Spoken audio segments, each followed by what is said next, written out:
আরএসসিএল সপ্তাহের দেশে স্বাগত জানাচ্ছি আমি ফখরুল ইসলাম। শনিবার সারা দেশে বিক্ষোভ মিছিলের ঘোষণা বৈষম্য বিরোধী ছাত্র আন্দোলনে হতাহতের ঘটনায় সারা দেশে আজও বিক্ষোভ মিছিল করেছে ছাত্র শিক্ষকরা। আন্দোলন সমাধান এই শিরোনামে আজ আমরা কথা বলবো। স্টুডিওতে তিনজন অতিথি আছেন, আমরা একটু সরাসরি তাদেরকে যুক্ত করব এবং পরিচয় করাতে চাই। আছেন ডক্টর মোহাম্মদ আনোয়ার হোসেন, বীর মুক্তিযোদ্ধা, প্রাক্তন ইউজিসি অধ্যাপক, ঢাকা বিশ্ববিদ্যালয়, এবং শাহরিয়ার কবির, সভাপতি ঘাতক দালাল নির্মূল কমিটি। আছেন প্রণব সাহা, সম্পাদক ডিবিসি নিউজ। তিনজনকে স্বাগত জানাচ্ছি। আমরা একটু ডক্টর মোহাম্মদ আনোয়ার হোসেন আপনাকে দিয়ে শুরু করতে চাই। সারা দেশে হতাহতের ঘটনায় কারফিউ শিথিলের মধ্যেও বিক্ষোভ মিছিল, সংঘাত, সংঘর্ষ আপনি নিজেও দেখছেন গত 2-3 সপ্তাহ ধরে। আসলে মাঝখানে কারফিউর মধ্যে কিছুটা শিথিল শান্তি ফিরেছে এবং স্বাভাবিকতা ফিরেছে অফিস আদালত। বিভিন্ন প্রান্তে আজকেও কিন্তু সারা দেশে, রাজধানী সারা দেশে বিভিন্ন প্রান্তে মিছিল, বিক্ষোভ মিছিল হয়েছে। ছাত্ররা 9 দফা দাবি আদায় অনর কোন দিকে যাচ্ছে আসলে পরিস্থিতি? আমরা একই সঙ্গে আসলে গতকাল জামাত শিবির এবং তাদের অঙ্গ সংগঠনের রাজনৈতিক কার্যক্রম মানে নিষিদ্ধ করা হয়েছে প্রজ্ঞাপন জারির মধ্য দিয়ে। পরিস্থিতি আসলে কোন দিকে মনে নিচ্ছে? আন্দোলনটা তো মোটামুটি আমি বলবো যে একটু দীর্ঘ সময় ধরেই চলছে। দীর্ঘ সময়ের জন্য বলছি যে ছাত্ররা যে আন্দোলনটা শুরু করলো সেটা কোটা সংস্কার আন্দোলন, এবং সে আন্দোলনটার মধ্যে প্রচণ্ডতা ছিল, ব্যাপকতা ছিল। সারা দেশের একেবারে স্কুল থেকে শুরু করে সর্বোচ্চ বিশ্ববিদ্যালয় পর্যন্ত ছাত্রছাত্রীরা বিপুলভাবে সেখানে অংশ নিয়েছে।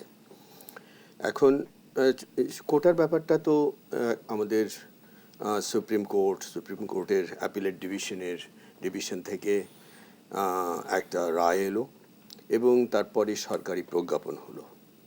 এই দুটো মিলে তাদের যে কোটার যে দাবি দেওয়া ছিল সংস্কারের, সেই দাবি দেওয়া তো যতটুকু না চাওয়া হলো তার চাইতে অনেক বেশি দেয়া হলো। এই কথা বলছি এই জন্যে যে 7% কোটা, যার মধ্যে 5% হচ্ছে মুক্তিযোদ্ধা এবং শহীদ মুক্তিযোদ্ধা এবং বীরাঙ্গনাদের জন্য এবং তাদের ছেলে মেয়েদের জন্যে। এখন ছেলে মেয়েদের তো বয়সই নাই, থাকবে না, সুতরাং সেই 5% কোটার কেউই মুক্তিযোদ্ধাদের থেকে আর আসবে না, সেটাও আবার যুক্ত হয়ে যাবে সেই সাধারণ মেধা কোটায়। কার্যত 2% যে কোটা সেটা রইল, তাহলে 98% কোটার বাইরে থেকে গেল। সেই জন্যই বলছি যে যতটুকু না চাওয়া ছিল তার চেয়ে অনেক বেশি দেয়া হলো। কিন্তু তারপরে আন্দোলন থামছে না কেন? এখানেই যে ব্যাপারটা সেটা হচ্ছে যে যদিও এটা কোটা সংস্কার আন্দোলন, কিন্তু আসলে কিন্তু এটা কোটা সংস্কার আন্দোলনের চাইতে অনেক বেশি ছিল আরও নানা বিষয় নিয়ে। যেমন তারা তো ছাত্ররা তো একটা তাদের 8 দফা দিয়েছে, আবার 9 দফাও বলে। 8 দফার কথাই বলি, কারণ আমরা সেটা দেখেছি যে তাদের প্রতিনিধিরা আমাদের কয়েকজন মন্ত্রীর সঙ্গে দেখা করেছেন এবং সেটা কোনো আলোচনার জন্য নয়। তারা বলেছে যে তারা দাবিটা পৌঁছে দিতে গিয়েছিল এবং সেখানে 8 দফা ছিল। এখন কোটার আন্দোলন ছাড়াও সেখানে যে আরও দাবি দাওয়াগুলো ছিল সেগুলোর ব্যাপারে কিন্তু কোনো সমাধানই হয়নি। সবচেয়ে পরিতাপের বিষয় হচ্ছে যে এখন পর্যন্ত এই যে কোটা নিয়ে ছাত্ররা আন্দোলন করছে, কতভাবেই না বলা হলো সরকারকে এবং আমাদের মাননীয় প্রধানমন্ত্রীকে যে তাদের সঙ্গে একটা আলোচনা শুরু করুন। সে আলোচনা কিন্তু এখনো পর্যন্ত হয়নি। সুতরাং আর এখানে যে দাবি দাওয়াগুলো আছে কোটা ছাড়া, সেগুলো কি? সেগুলো এই যে দীর্ঘ সময় ধরে বছরের পর বছর এই যে ছাত্রছাত্রীরা এই যে সরকারে যারা থাকবে তাদের একটা রাজনীতি, তাদের ছাত্র সংগঠন থাকবে এবং তাদের আধিপত্য থাকবে এবং অনেকটা তাদের দাসত্বের মধ্যেই থাকতে হয় ছাত্রছাত্রীদের। বিশেষ করে বিশ্ববিদ্যালয়গুলো, তাদের যে হলগুলো, তাদের ছাত্রাবাসগুলো, সেখানে তো এই অবস্থা। আমি নিজেও উপাচার্য ছিলাম জাহাঙ্গীরনগর বিশ্ববিদ্যালয়ে, আমি সেটা দেখেছি। আর ঢাকা বিশ্ববিদ্যালয় তো আমার জায়গা, যেখানে তো প্রায় আমার ছাত্র জীবন থেকে শুরু করে 50 বছরের মতোই আমি সেখানে ছিলাম। এখন এটার থেকে তো ছাত্রছাত্রীরা সেখানে কিন্তু এই যে পীড়িত হয়েছে সেটা থেকে তারা মুক্তি চেয়েছে। আর অন্যদিকে যে আরও নানা বিষয় আছে আমাদের, যেমন ধরুন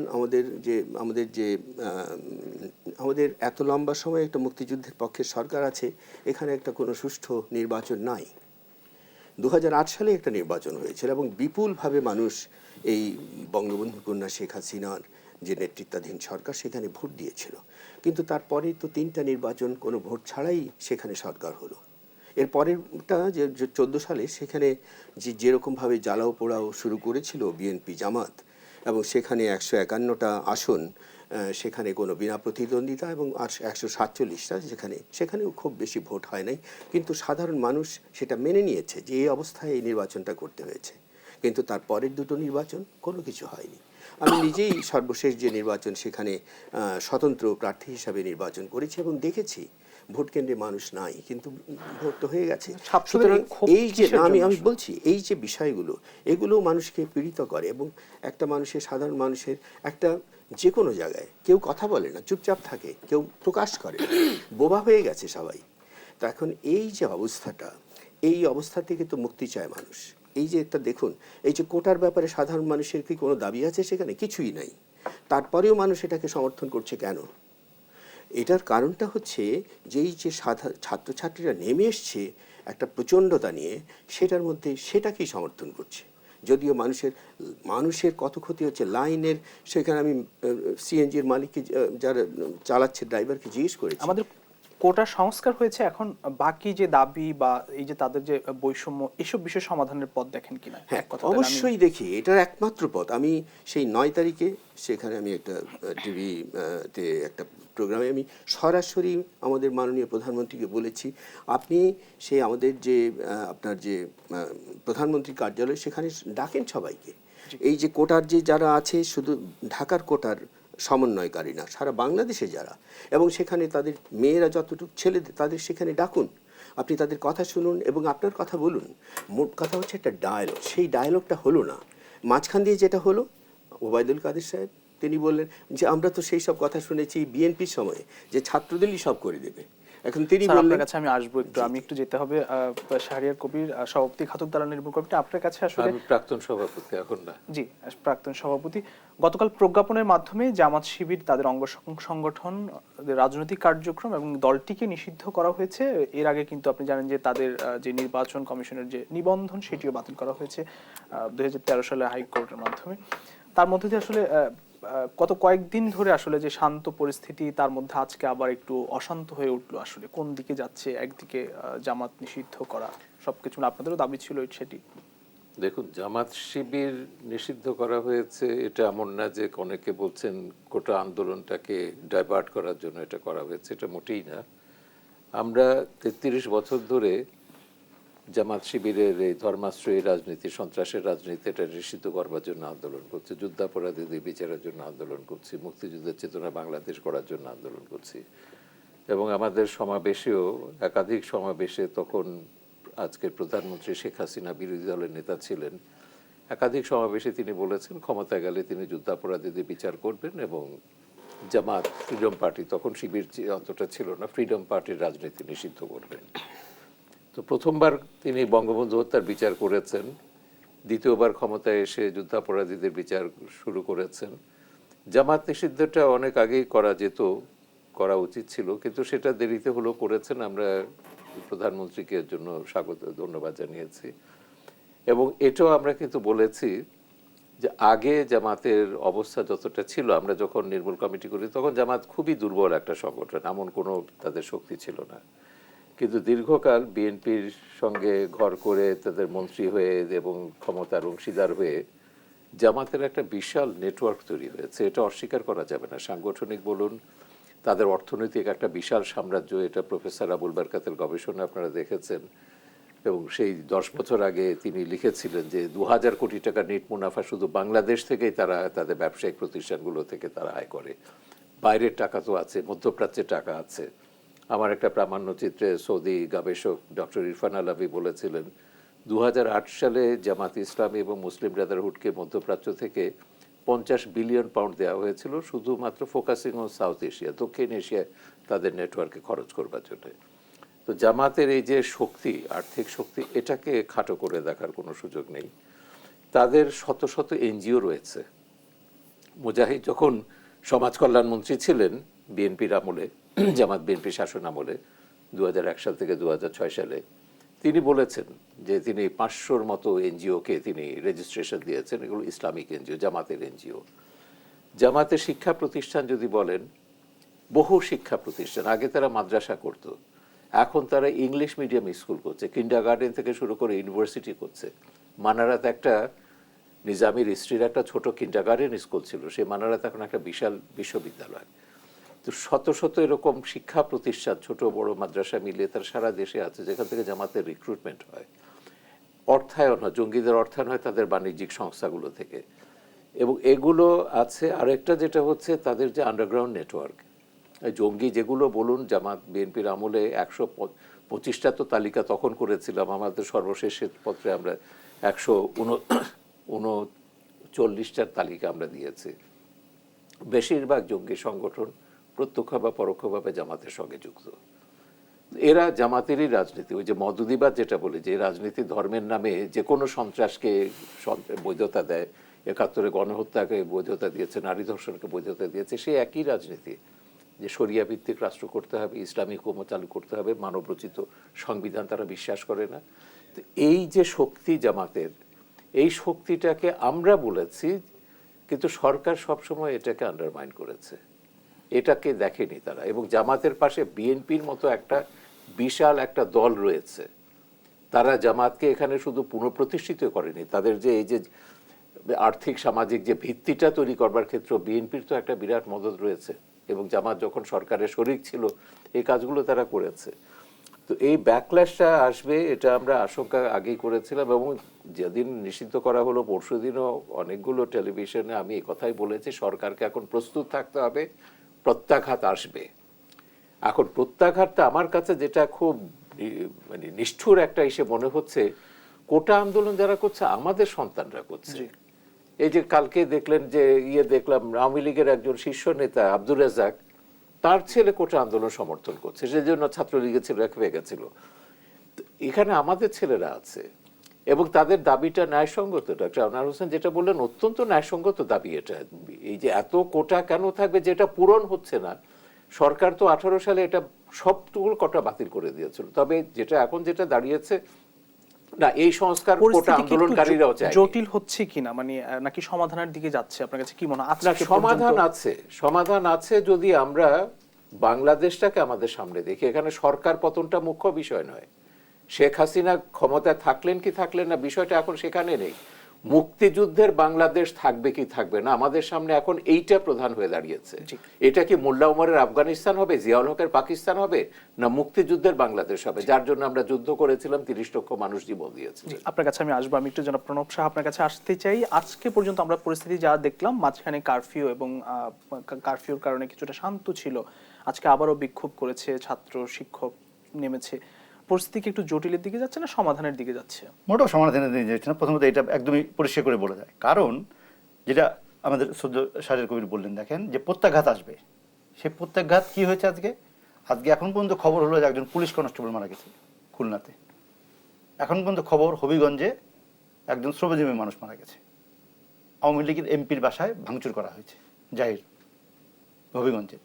কিন্তু দেখেন আবার ঢাকা শহরে যদি দেখেন, আজকে আমার নর্থ সাউথের ছেলেমেয়েরা, আমাদের ব্রাকের ভাই বোনরা, তারা শান্তিপূর্ণভাবে মিছিল করেছে, তারা বৃষ্টিতে ভিজেছে, তারা নামাজ পড়েছে, পুলিশ ছিল, প্রতিবাদ করেছে, তারা ঠিক সময় মতন চলে গেছে। ওখানে কিন্তু কোনো সংঘর্ষ হয়নি। যে সমস্ত জায়গায় শিল্পীরা, নানা শ্রেণী পেশার মানুষ নেমেছিল, প্রেস ক্লাবের সামনে, শাহবাগ, শহীদ মিনার এবং সায়েন্স ল্যাবরেটরি, সংঘর্ষ কিন্তু সেই পর্যায়ে যায়নি। ঢাকা শহরে কিছু হয়েছে, সেটা উত্তরায়িত হয়েছে। কিন্তু ঢাকার বাইরে যা ঘটনা, খুলনাতে কিন্তু গত কারফিউ দেওয়ার আগ পর্যন্ত খুলনাতে তেমন কোনো ঘটনা ঘটনাই। সেখানে আজকে ঘটনা ঘটলো কি, পুলিশ কনস্টেবল সুমন ঘরামি কিন্তু সেখানে প্রাণ দিয়েছে আজকে। ফলে জিনিসটা আপনি যেটা বললেন সমাধানের দিকে যাচ্ছে না। আরেকটা যেটা সমাধানের পথে, যেটি আমাদের শুধু আনোয়ার হোসেন বললেন, যে দেখেন সরকারের পক্ষ থেকে উদ্যোগ, ওই খুব উত্তেজনাকর মুহূর্তে 3 জন মন্ত্রীর সঙ্গে শিক্ষার্থীরা দেখা করেছিল, তাদের দাবিনামা পৌঁছে দিয়েছিল। তাতে এখনকার থেকে অনেক বেশি উত্তপ্ত ছিল। কিন্তু 19 তারিখে কারফিউ জারি করার পর এবং শিথিল হওয়ার পরও আমরা কিন্তু এরকম কোনো আলোচনা বা দেখা সাক্ষাতের বিষয়টা দেখলাম না, তাদের যে দাবি। এবং দেখেন সেই দাবিতে আজকে যদি আমি আপনাকে এখন হিসাব দিই, যে সর্বশেষ যেটা করেছি, 42 জন এসএসসি শিক্ষার্থীকে একটু আগে জামিন দেওয়া হয়েছে। তারা এই রাতের বেলা তাদের অভিভাবকরা এসে কেরানীগঞ্জের কারাগার থেকে তাদেরকে নিয়ে যাচ্ছে। এটা আরও আগে উদ্যোগ নেওয়া যেত। আমি যদি হিসাব দিই, আমাদের 16 জন শিক্ষার্থীকে জামিন দেওয়া হয়েছে চট্টগ্রামে, সাতক্ষীরাতে 6 জন, রংপুরে 6 জন, এরকম নানা রকম সংখ্যা আমরা পাচ্ছি। এটা সবাই এসএসসি ছাত্র যাদের কাছে অ্যাডমিট কার্ড ছিল। এইগুলো কি পরিস্থিতিকে আরো এই পরিস্থিতিগুলোকে নিয়ন্ত্রণে করা, এই পরিস্থিতিগুলো ঠিক করার জায়গাটা আমরা দেখছি না। দেখেন আজকেও একটা ইন্টারনেটের ঘটনা ঘটেছিল, ফেসবুকের ঘটনা, যেটা নিয়ে আমরা যেটাকে বলছি যে জেনারেশন জেড, আমাদের যে তরুণ প্রজন্ম একদমই যারা অনেকটাই ডিজিটাল, তাদের যে ক্ষোভ যে কেন ইন্টারনেট বন্ধ করা হলো। দেখেন আজকে জুনায়েদ আহমেদ পলক, আইসিটি প্রতিমন্ত্রী, উনি নাটোরে তার বাসায় বলেছেন, সকলের কাছে করজোড়ে ক্ষমা চেয়েছেন যে আমার যদি ভুল হয়ে থাকে, যদি তরুণরা আমাকে ভুল বুঝে থাকে, যদি আমার কোনো অন্যায় হয়ে থাকে, আমি যে কোনো শাস্তি মাথা পেতে নিতে রাজি আছি। আমি মনে করি এটা রিকনসিলিয়েশনের একটা জায়গা আমার মনে হচ্ছে, আর ওই শিক্ষার্থীদেরকে ছেড়ে দেওয়া। এবং আজকে আমি দেখতে চাই আমরা যে যাদেরকে আজকে যদি কোনো আটক করা হয় তাদেরকে জেলে না যাওয়া, কারণ তাদের সঙ্গে আলোচনাটার সুযোগটা আমরা বারবার কিন্তু বিবেচনায় নিচ্ছি না। তাদের সঙ্গে কথা বলতে হবে, তাদের দাবি কোটার যার দাবি তার থেকে বেশি, তাদের দাবি ইন্টারনেট খুলে দেওয়া, ইন্টারনেট খুলে দেওয়া হয়েছে, তাদের দাবি সকল শিক্ষার্থীদেরকে। আজকেও তারা স্লোগান দিয়েছে এবং তারুণ্যের আবেগ, তারুণ্যের দীপ্ততা বলেছেন যে একজন শিক্ষার্থী জেলখানায় থাকলেও ফিরে যাব না। আমি মনে করি সেইটাই হয়তো সরকার মনে করেছে, যারা শিক্ষার্থী আছে, বিশেষ করে যারা পরীক্ষার্থী আছে, তাদেরকে কিন্তু জামিন দেওয়া হচ্ছে। আমি মনে করি সরকারকে গুরুত্বের সঙ্গে নিতে হবে, তাদের সঙ্গে একটা আলোচনায় বসতে হবে। যেটা শাহের কবি বললেন, আমাদের অগ্রজ, উনি যখন যে ঘাতক দল নির্মূল কমিটির যে আন্দোলনে, তখন আমরা সবে মাত্র সাংবাদিকতা শুরু করেছি, আমরা তাদের পিছে পিছে হাঁটতাম, কাবারও করতাম, আবার সেই সমর্থনে আন্দোলনও করতাম। সেই জায়গার বাংলাদেশ থাকবে কিনা, এই শিক্ষার্থীরা যারা আন্দোলন করছে, যারা পেশার জন্য, চাকরির জন্য, কর্মসংস্থানের কথা বলছে, তাদের জন্য তো দেশটা রাখতে হবে। প্রিয় দর্শক, আরএসএল সপ্তাহের দেশে নিচ্ছি একটি ছোট্ট বিরতি, ফিরবে একটু পর, সঙ্গেই থাকবেন। আরএসএল সপ্তাহের দেশে আরো একবার স্বাগত জানাচ্ছি। আমরা সরাসরি আলোচনায় ফিরতে চাই। ডক্টর মোহাম্মদ আনোয়ার হোসেন, আপনার কাছে আসি। আসলে ছাত্রদের আন্দোলনে এখন শিক্ষকরাও যুক্ত হয়েছেন, অনেকেই যুক্ত হয়েছেন, আবার কেউ কেউ বলছেন যে রাজনীতিও যুক্ত হয়েছে। আসলে সমাধান কতদূর, কি বলবেন? জি, আসলে আমি যে শুরু করেছিলাম যে সমাধানের জন্য যে পদক্ষেপগুলো নেওয়া দরকার, দুর্ভাগ্যবশত সেই পদক্ষেপ এখনও আমাদের চোখে পড়ছে না। যেমন ছাত্রদের সঙ্গে এখনও কোনো বৈঠক হয়নি। তারপরে শিক্ষকরাও একটা আন্দোলনে আছেন এবং শিক্ষকদের আন্দোলনটা খুবই যৌক্তিক আন্দোলন। ঢাকা বিশ্ববিদ্যালয় হচ্ছে এবং অন্যান্য 4টা বিশ্ববিদ্যালয় অন্তত, যে সেখানে 73-এর আদেশ আছে, স্বায়ত্তশাসিত, এবং সেখানে তাদের একটা পেনশন স্কিম আছে নিজেদের। এই আমলাদের কথায় সেখানে প্রত্যয় স্কিমে তাদের ঢোকানোর কথা বলছেন, যেটা ছিল যে প্রথম যে সেটা এই স্কিমটা হবে একটা যাদের মানে বিমার বাইরে আছেন, পেনশনের বাইরে আছেন, তাদের জন্য। যাই হোক, এখন তারা একটা আন্দোলনে আছেন। এখন যে বলা হচ্ছে যে ছাত্রছাত্রীরা ক্লাসরুমে ফিরে যাবে, সেই ক্লাসরুমে তো শিক্ষকরা নেই। তাহলে কিসে প্রায়োরিটিটা কি, কোথায়? তাহলে অবিলম্বে শিক্ষকদের সঙ্গে এই সমস্যাটার সমাধান করা হোক। এবং আমি বিনীতভাবে মাননীয় প্রধানমন্ত্রীর উদ্দেশ্যে বলবো যে এটা আপনারা করুন এবং বসুন শিক্ষকদের সঙ্গে। যেমন তিনি একবার বললেন চীন থেকে এসে যে তারা একটু টায়ার্ড হয়ে নেন, তারপরে এগুলো তো কোনো কথা নয়। তাদের সাথে বসুন এবং তাহলে সেখানে ছাত্ররা তখন যেতে পারবে। আর ছাত্রছাত্রীরা যাওয়ার জন্য যেটা করতে হবে, সেই আস্থার অবস্থাটা করতে হবে। তারা কোথায় যাবে? সেখানে যদি ছাত্রলীগ যদি আবার তাদের উপর চড়াও হয়, তাহলে তাদের সেই ভয় তো আছে। আমি এই প্রসঙ্গে একটা কথা বলতে চাই। ছাত্র আন্দোলন তো নাই আসলে, কিংবা ছাত্র রাজনীতিও না, ছাত্র আন্দোলন নয়, ছাত্র রাজনীতি আসলে নাই। যেটা আছে সেটা হচ্ছে লেজুর বৃত্তি। তো এই লেজুর বৃত্তির এটা অন্তত বছরখানিক আপনারা বন্ধ রাখেন, বলে দেন একটা মাত্র আদেশ যে আগামী 1 বছর এখানে কোনো ধরনের যে তথাকথিত যে ছাত্র রাজনীতিটা বন্ধ সব সংগঠনগুলোর জন্য। তাহলেই দেখুন যে কেমন একটা আস্থার অবস্থা সৃষ্টি হয়ে যায়। এবং তখন এই সব ব্যবস্থাগুলি না করে এই কতগুলি সামান্য কিছু প্রথম কথা হচ্ছে, হ্যাঁ, আন্দোলনটা তো এখন আর ছাত্রদের হাতে নাই, বাইরে চলে গেছে, কিন্তু ছাত্ররাও কিন্তু আন্দোলনে আছে এবং ছাত্রদের সেই আন্দোলনের সঙ্গে আরও বহু মানুষ যুক্ত হয়ে আছে নানাভাবে। সুতরাং ছাত্রদেরকে যদি আমাদের ক্লাসরুমে নিতে হয়, তাহলে এই ছোট ছোট কিছু পদক্ষেপ সেটা যদি করা হয়, তাহলে আমি নিশ্চিতভাবে জানি আমরা একটা সামনের দিকে আগাবো। আরেকটা বিষয় একটু কথা বলে নিই, সেটা জামাত সম্পর্কে। এখানে শাহরিয়ার ভাই তো বললেন যে জামাতের কথা, এবং সেটা ঠিক। কত বছরের আমরা কত সময় বলেছি, এই যে আমাদের আইনমন্ত্রী তিনি বলছেন যে এই পেশ করবেন, এই আইন হবে, কিছুই করেননি। এবং এই আইনমন্ত্রী সেই ব্যক্তি যিনি আমাদের যে যখন যুদ্ধাপরাধীদের বিচার হয় তখন কিন্তু আমাদের যে সেখানে প্রধান কৌশলী হওয়ার জন্য তাকে বলা হয়েছিল, তিনি কিন্তু সেটাতে আসেননি। তিনি বলছেন যে পরিবারের বাধা আছে। আমাদের রাজশাহী বিশ্ববিদ্যালয়ে প্রফেসর আবু তাহেরকে যে হত্যা করেছিল জামাতিরা, সেই আসামিদের কৌশলী হিসাবে তিনি কাজ করেছিলেন, এই আমাদের আনিসুল হক সাহেব। সুতরাং এই যে নানা ধরনের ভুল তো আমাদের আছে। সুতরাং আমি সেই জামাতের কথাটা বলবো, এতদিন পরে যেটা হয়েছে এটা অবশ্যই এটা একটা ভালো পদক্ষেপ। এবং আমি মনে করি এই যে ছাত্রদের যে আন্দোলনটা হয়েছে, সেই আন্দোলনের অনেকটা ফসলই হচ্ছে আজকে এই জামাত শিবির এদেরকে ব্যান করা হয়েছে। এবং আমি ছাত্রদের বলবো, তোমাদের আন্দোলনের জন্য এই কাজটি হয়েছে। এবং তোমরা এই যে জামাতকে এখন যে নিষিদ্ধ করলেই তো হবে না, সেই তাদের যে আমরা তো তাদের সক্ষমতা দেখেছি এবং তাদের অর্থ সাম্রাজ্য আছে, এখন সেইগুলোর বিরুদ্ধে তো ব্যবস্থা নিতে হবে। এই আমাদের সেই আইন শৃঙ্খলা রক্ষাকারী বাহিনী দিয়ে যে কি হবে আমরা তো বুঝি না। আমি এই ক্ষেত্রে শুধু এইটুকু কথা বলবো যে এখানেও দরকার, এখানে ব্যাপক জনগণকে সঙ্গে নিয়ে এই কাজটি করতে হবে। এবং এটার পেছনে শুধু তার সাথে দরকার আমাদের একটা জাতীয় ঐক্য। এখন দেখেন, এই যে বিএনপিকে আমরা সবসময় বলেছি আপনারা জামাতকে বাদ দিয়ে আসুন। বিএনপি কি বলেছে? জামাতকে সরকার ব্যান করুক, এখন তো করেছে ব্যান।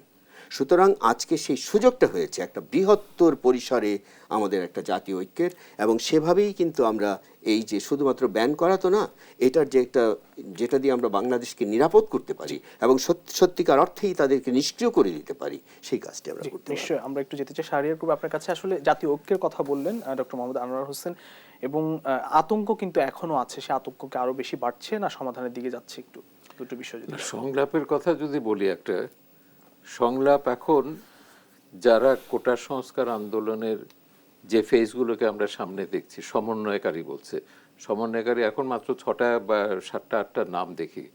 প্রথমে তারা বলেছিল তাদের 39 জন সমন্বয়কারী আছে, তারপর না দ্বিতীয় পর্যায়ে বলেছে 64 জন। এখন 64 জন সমন্বয়কারী আমরা কখনো এদের চেহারা দেখিনি, নাম দেখিনি। ডায়ালগের কথা যখন নাগরিক সমাজ থেকে উঠেছে, বিভিন্ন জায়গা থেকে উঠেছে, আমরা যখন বলেছি, সরকার বলেছে তারা সংলাপ করবে।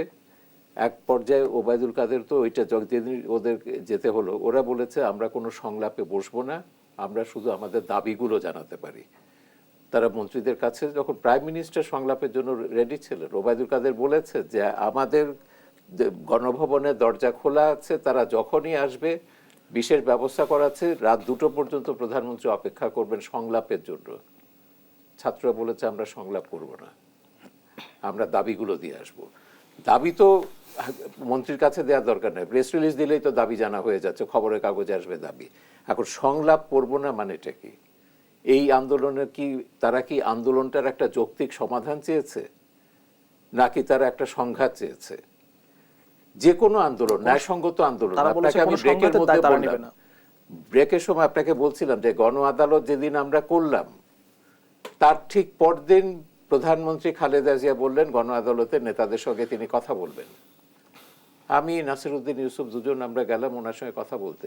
অত্যন্ত সৌহার্দ্যপূর্ণ কথা হয়েছে, প্রধানমন্ত্রীকে খুবই র্যাশনাল মনে হয়েছে, আমাদের যুক্তি শুনেছেন, তার বক্তব্য যেটা সেটা দিয়েছেন, এবং আমরা বেরিয়ে এসেছি। কিন্তু বেরিয়ে এসে দেখে আমাদের বিরুদ্ধে রাষ্ট্রদ্রোহিতা মামলা হয়ে গেছে। তো পরে আমাদেরকে বলা হলো এটা একটা ভুল বোঝাবুঝি হয়েছে, ঠিক আছে আপনারা চিন্তা করবেন না, কোর্টে যান, আপনাদের জামিন হয়ে যাবে। আমরা তাহলে বলেন রাত্রে যেন আমাদের গ্রেফতার না করে। এখন রাষ্ট্রদ্রোহিতা মামলা কারা হয়েছে? জাহানারা রাইমের বিরুদ্ধে, সেই সেক্টর কমান্ডারদের বিরুদ্ধে, আহমেদ শরীফ, প্রফেসর কবির চৌধুরী, এদের বিরুদ্ধে, আমি সেখানে একজন। তা আমরা যাই হোক পরের দিন হাইকোর্ট থেকে গিয়ে জামিন নিয়েছি। এখন সেই সংলাপের পরিস্থিতি কি এখন আছে?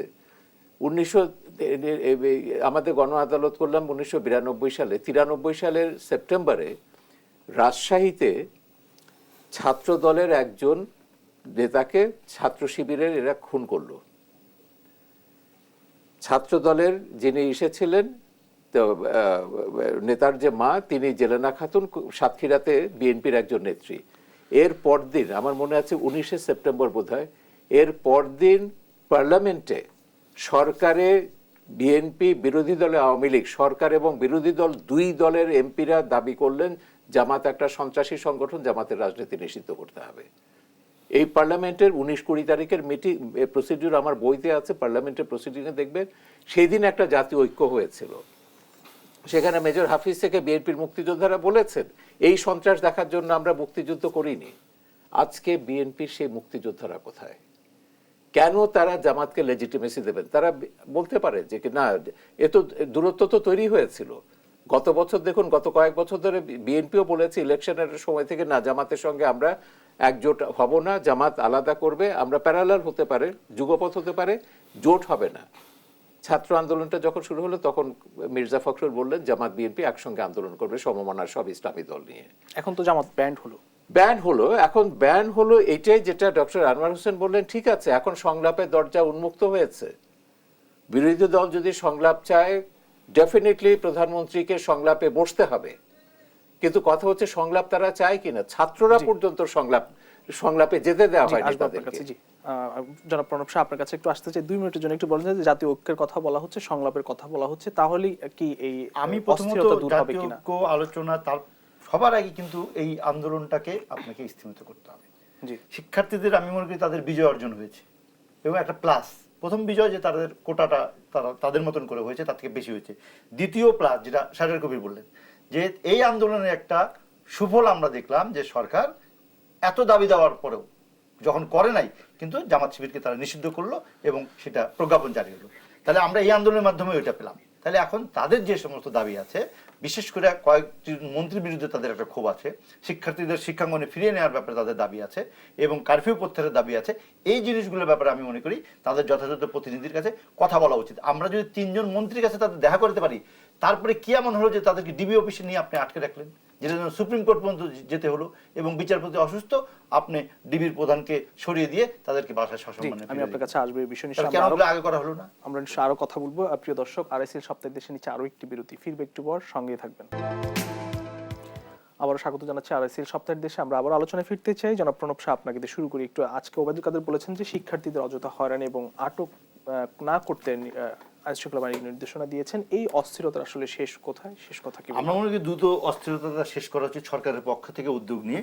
কারণ যে কথাটা উনি বলেন, যদি সেটারই প্রতিফলন হয়ে থাকে রাত্রেবেলা, আমি যেটা শুরুতেই বলেছেন যে এইচএসসি এখন পর্যন্ত আমার কাছে হিসাবে আমি পেলাম 78 জনকে সারা দেশে জামিন দেওয়া হয়েছে।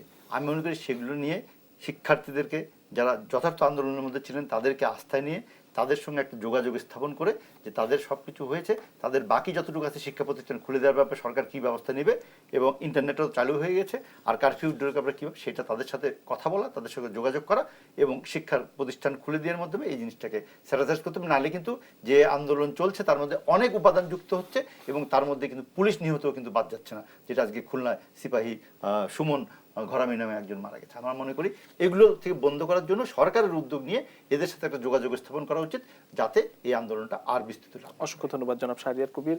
শনিবার সারা দেশে বিক্ষোভ মিছিলের ঘোষণা, বৈষম্য বিরোধী ছাত্র আন্দোলন, তারা আসলে একের পর এক দাবি দিয়ে যাচ্ছে। তাদের দাবিগুলো আসলে যেটি কোটা সংস্কার হওয়ার পরও আরো বেশ কিছু দাবি রয়েছে। এই অস্থিরতার আসলে শেষ কোথায়? না, যে 9 দফা দাবির কথা বলছে, তারা যদি আন্তরিক হয় যে দাবি পূরণ করতে হবে, এই 9 দফা পূরণ করতে হবে, আমি মনে করি তাদেরকে সংলাপে বসতে হবে এবং সরকারকেও সেই সদিচ্ছা দেখাতে হবে। তারা যদি প্রধানমন্ত্রীর সঙ্গে, কোনো মন্ত্রীর সঙ্গে বাদ দিয়ে প্রধানমন্ত্রীর সঙ্গে সরাসরি কথা বলতে চায়, আমি মনে করি প্রধানমন্ত্রীকে কথা বলতে হবে তাদের সঙ্গে। কিন্তু আমার যেটা ধারণা হচ্ছে যে দাবি আসলে এই 9 দফা নয়। এখানে তৃতীয় পক্ষ ঢুকেছে, জামাত নিষিদ্ধ হলো, তাদের আন্ডারগ্রাউন্ড নেটওয়ার্কে ছোট করে খাটো করে দেখার কোনো সুযোগ নেই। আন্দোলন ছাত্রদের হাতে নেই, এটাই হচ্ছে বাস্তবতা। এখন আপনি সংলাপ কার সঙ্গে করবেন? জামাতের সঙ্গে কি সংলাপ করার সুযোগ আছে? বিএনপি তো বাইরে থেকে বলছে যে কি না, আমরা আন্দোলনে নেই। সংলাপটা কার সঙ্গে হবে? এখন যদি ছাত্ররা যদি সত্যি সত্যি দাবি পূরণ করার কথা বলে, তদন্ত তো কমিটি হয়ে গেছে, তাদের যে দাবি করেছিল ক্ষতিপূরণ দেওয়া শুরু হয়ে গেছে, ছাত্রদের মুক্তি শুরু হয়ে গেছে। ধন্যবাদ। জি, ডক্টর মোহাম্মদ আনোয়ার হোসেন, আসলে আন্দোলন ছাত্রদের হাতে নেই, অস্থিরতা শেষ কোথায় কি বলবেন? দেখুন, এটা মুক্তিযুদ্ধের বাংলাদেশ। সমস্যা হয়েছে, সংকট হয়েছে, সংকট সমাধান হবে। অতীতেও দেখেছি আমরা, এবং সেখানে সমাধান হয়েছে একটাই পথ, সেটা হচ্ছে সব মহলকে তাদের কিন্তু প্রত্যেকের নিজের কথা ভেবে চিন্তা করে যে এই দেশটাকে রক্ষা করতে হবে এবং রক্ষা করতে হবে আমাদের স্বাধীনতা বিরোধীদের হাত থেকে। এবং সেজন্যে মুখ্য দায়িত্ব সরকারের, এবং তারা সংলাপের জন্য যত রকমের পদক্ষেপ নেওয়া দরকার সেটা করবেন, এবং বিশ্ববিদ্যালয়গুলিকে সেই পরিবেশ এনে দেবেন যেন সাধারণ ছাত্রছাত্রীদের মধ্যে আস্থার সঙ্গে তারা সেখানে ফিরে যেতে পারে। জি, ডক্টর মোহাম্মদ আনোয়ার হোসেন, শাহরিয়ার কবির এবং প্রণব শাহ, তিনজনকে আবার ধন্যবাদ জানাচ্ছি। প্রিয় দর্শক, RICL সপ্তাহের দেশ আজ এখানে শেষ করতে হবে। আবার দেখা হবে আগামী সপ্তাহে একই সময় অন্য কোনো অতিথিদের নিয়ে। সে পর্যন্ত সবাই ভালো থাকবেন, সুস্থ থাকবেন। শুভরাত্রি।